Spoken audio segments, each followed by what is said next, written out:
Hello Brian, অবশেষে চলে যাইতেছি রুকন ভাইয়ের কাছে। রুকন ভাইয়ের 1 মিলিয়ন ফলোয়ার উপলক্ষে সেলিব্রেশনে আমরা সবাই যাচ্ছি। আজকের দিনটা বিশেষ, রুকন ভাইয়ের 1 মিলিয়ন ফলোয়ারের সেলিব্রেশনে আমরা পুরো টিম একসাথে যাচ্ছি। মজাই ভরপুর একটা দিন হতে যাচ্ছে। যে মানুষটা হাসাই লাখো মানুষকে, আমরা আজ তাকে 1 মিলিয়ন ফলোয়ারের শুভেচ্ছা জানাতে যাচ্ছি। রুকন ভাই মানে হাসির জ্বর। আজকের দিনটা শুধু ওনার জন্য খুশির দিন। 1 মিলিয়ন শুধু সংখ্যা নয়, 10 লাখ মানুষের ভালোবাসা। বলতে বলতে চলে আসলাম রুকন ভাই এলাকায়। রুকন ভাই আমার সামনেই আছে, দেখেন। এমন একজন কমেডিয়ান যিনি দুঃখ বলিয়ে মানুষের হাসি এনে দেয়। তাকে আমাদের পক্ষ থেকে সেলুট জানাই। তো সবাইকে নিয়ে মঞ্চের ভিতরে বসলাম। রুকন ভাই কি জানি বলতাছে, আওয়াজ জবর বলতাছে, এটা আমরা শুনতাছি। এর মধ্যে আমাকে ডাক মারলো রুকন ভাইয়ের 1 মিলিয়ন ফলোয়ার উপলক্ষে মালা পরিয়ে দেওয়ার জন্য। এর মধ্যে সবাই বলতাছে একটা গান শোনাইতাম, তো আমি তো গান পারি না, আমার এমনিতেই উড়াত মোড়া সব কাঁপতাছে। খাফারি কথা এত তো মানুষের সামনে আমি কোনোদিনও কথা বলি না। তারপর আমি নাইজেরিয়া 2-3টা ভাষা দিয়ে পরে থেকে ভাগলাম। শেষে সবাইকে বললাম সবাই ভালো থাকবেন, সুস্থ থাকবেন। আর রুকন ভাইয়ের সেলিব্রেশনে আসার জন্য অসংখ্য অসংখ্য ধন্যবাদ সবাইকে। কেক কাটার জন্য সবাই মিলে প্রস্তুত হইতেছে। এই ফাঁকে ক্যামেরা চালু করে একটু ভিডিও করে এলাম সবাইকে নিয়ে। হঠাৎ করে তাকায় দিই সব কটা রাখো সম্বন্ধে খাওয়া শুরু করছে কেক কাটিয়া।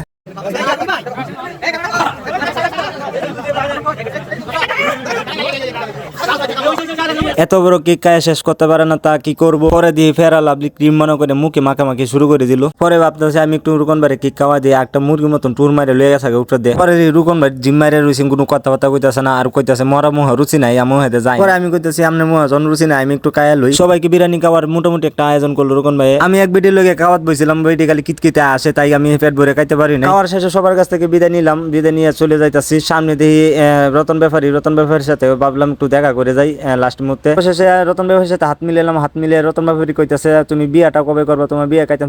আমি রতন ব্যাপারী কইলাম বিয়া বেশি দেরি না, আর কিছুদিনের ভিতরে করে লাইম। এর মধ্যে নাইম বাগ না আমার এই কথা শুনে টাস করে দিল আসি। তো যাই হোক, সবার কাছ থেকে বিদায় নিয়ে আমি বাড়ির দিকে রওনা দিলাম। আমার ব্লগ ভিডিওটা কেমন হলো অবশ্যই কমেন্ট করে বলবেন।